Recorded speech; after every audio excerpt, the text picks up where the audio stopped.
casket. They were lowering it toward the pier. There was a car waiting, a long black car, and suddenly I realized what I had done, what a fool I had been, what a cowardly, frightened little fool.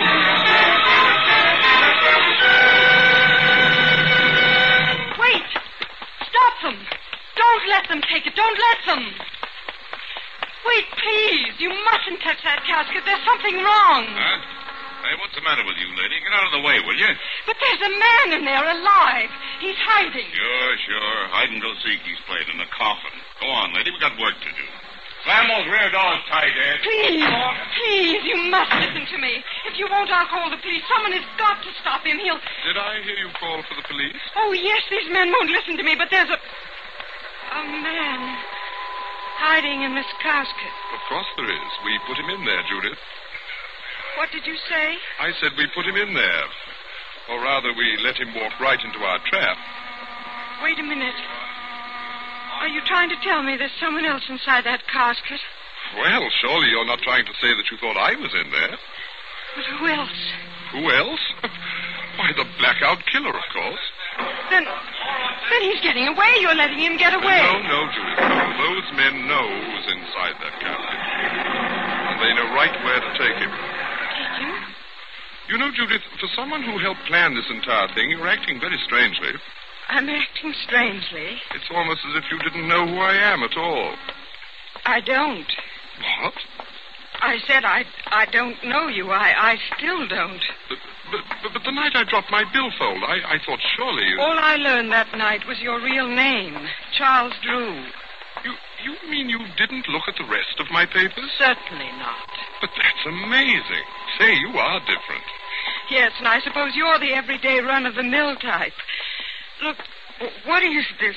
Oh, it's all very simple, Judith. I thought you'd learned of my affiliation with Scotland Yard when you had my billfold. You mean you're a detective? I've even been called a bloodhound. Then all this time, you've been trailing the killer. That's right. We had a tip-off he might be on this ship, and when I discovered the loose lifeboat covering, I was certain of it. Then Alan Bruce, he wasn't murdered at all. He never existed. Just a name I was using. Good Lord, Judith, you know detectives never travel under their own names. It just isn't done. No, everything has to be done the hard way. I suppose that's why you just didn't find the killer and arrest him on board. Oh, no, hardly. You see, I couldn't find him. Searched the ship from top to bottom. I guess he really would have given me the slip if I hadn't looked in the casket. He was hiding there all the time? No, it was empty. I don't get it. Neither did I at first. And then I began to wonder why he would remove Mrs. Prescott's body from her casket unless it was part of some plan. And I decided that it was. A weird yet thoroughly clever plan. Remember I told you not every man would think of it? Yes, you did say that. He had only to wait patiently until the ship docked. Then, at the last minute, slip into the casket. And be hoisted out of the hold onto the pier and whisked safely away in the funeral car. And to think, if it hadn't been for you, he might have gotten away with it. Oh, you helped plenty by calling off that burial and leaving the way open for him. Oh, no, Charles.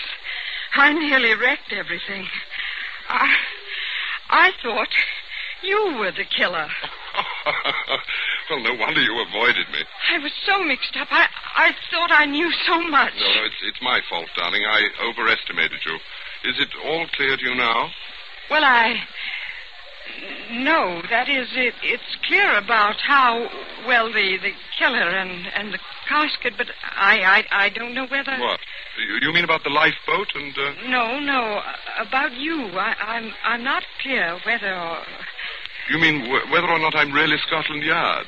Well, I am. You can really... No, I'm just not sure whether... But, Judith, there's nothing else. Oh, except, of course, that I love you, and... What was that again? I said I love you. How can I be sure? Judith, darling. Oh, Charles. That makes it very clear.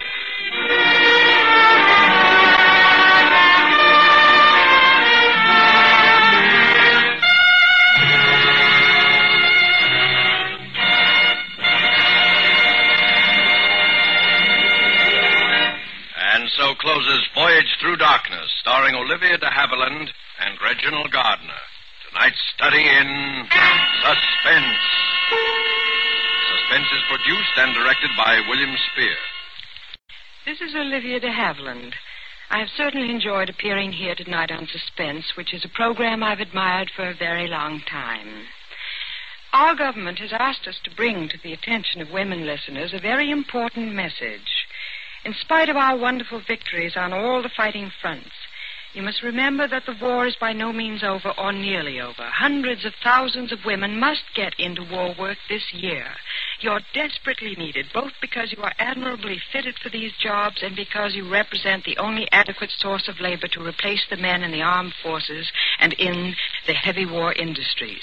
Make a realistic appraisal of your household duties and your state of health. Talk it over with your family and with friends who are now employed in war work or in one of the branches of the women's armed services.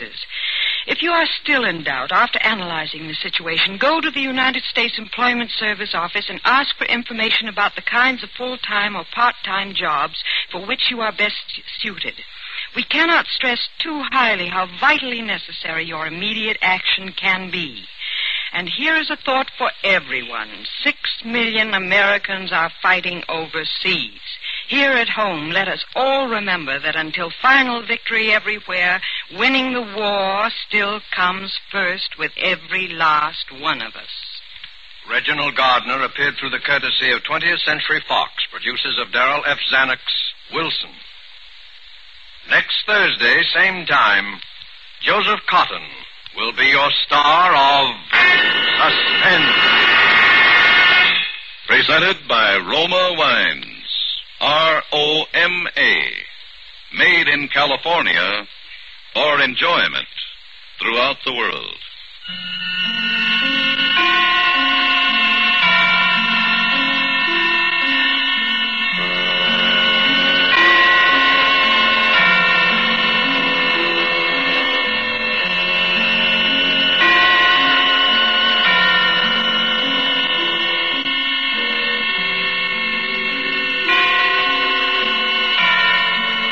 This is CBS, the Columbia Broadcasting System.